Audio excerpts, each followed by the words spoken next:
Öf. Yoruldum tay. Ne kadar devam edecek axı bu? Axırda mən gərək bu Instagramın sahibi Mark Zuckerberg'dir, nədir? Yığacağam ona deyəcəyim, mənim həyat yoldaşımın bütün sosial hesablarının hamısını blok at. Bəstirin day, bezmişəm. Birdən o da soruşdu ki, sən nə cür kişisən ki, sənin arvadını mən blok atıram. Özün niyə ata bilməksən? Onda nə deyəcəyim? Onda deyəcəyim ki, evlər arvadın adındadır ona görə. Deyəcək qorxursan, onda mən nə deyəcəm? Nəysə, evin sirri geti çıxdı bax kilə. Lazım deyil. Ay qızım. Buyurun dəyərli müştərimiz. Xoş gəlmişsiniz, bəli. Xoşdaq gəlməmişəm. Xəbəriniz olsun. Sənədlər yenilənir. Bugündən sizin bütün Arazın sosial media hesablarının hamısını verirəm məhkəməyə. Niyə? Yenə nə olub? Daha nə olmalıdır? Bundan artıq nə olmalıdır? Ay bala, endirim 1 olar, 2 olar. Nə vaxt tutursan endirimdir. Nə vaxt tutursan endirimdir. Endirim. Nə gözəl. Hey, deyir nə gözəl. Arvad qoymayır məni yaşamağa. Arvad deyil, o influencerdir. Nədir, ondandır. Yatıb qalır orada. Nə görür, deyir ki, get maraqlan gör nədir. Verəcəyəm məhkəməyə təzminat alacağım sizdən. Bu deyirəm, taz məhsulu görüb, nə görüb təzə. Bəli. Girir telefonun içinə. Əzbəri sözlərinizə kim əzbərləyib? Var elə bir şey, nədir təz? Bəli, gəlin istəyirsinizsə sizə göstərim. Hətta onu da demək istəyirəm ki, tacın məhsulları yüksək keyfiyyət və gigiyenik qaydalara uyğun olaraq hazırlanır və bizim çeşidbəçeşid məhsullarımız var. Çeşid sözü çox məsuliyyətli sözdür. Bunu deyib arxasında dayana bilməsən, gör səni çürüdürəm bu məhkəmə yollarında yoxsa yox. Göstərəcəksiniz. Gəlin göstərim. Axıra kimi gedəcəyim sizlə. Yorulmuşam sizin əlinizdən. Baxın, tac steak, tac soft drink, tac kola, tacın cipsləri, Ver də bəs ondan. Aslında. Baxın görüm.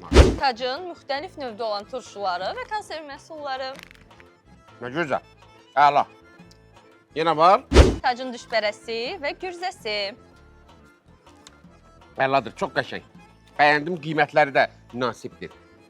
Amma hal-hazırda heç nə almıram. Niyə almıram? Çünki getməliyim evə, həyat yoldaşımın biraz başını qatıb, çox az pulum qalıb, o da evdədir, üzərimdə pul yoxdur.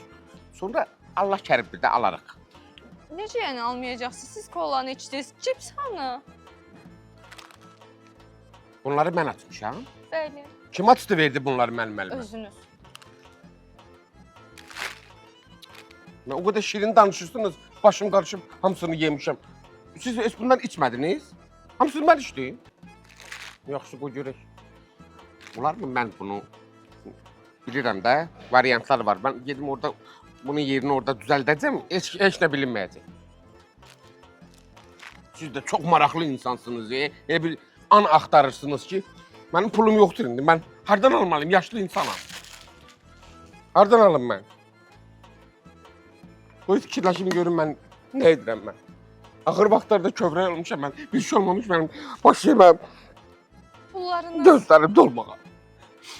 pullarınız. Köməyim. Məndən töküldü bunlar. Köməyim yoxsa? Bunu sağ cibimə qoymuşdum. Mən bunu dəsmalın arasına... Yox, bildim, xatırladım, bu mənim deyil. Qonşunun puludur, mən sadəcə etibarlı adamam deyənə mənə veribdir saxlamağa. Bildim.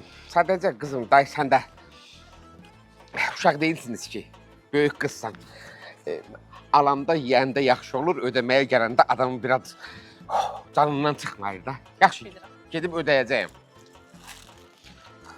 Düşüb də onu da bunları kameraya yazada. İşləyir kameralarını? Bəli. Ayda da vay.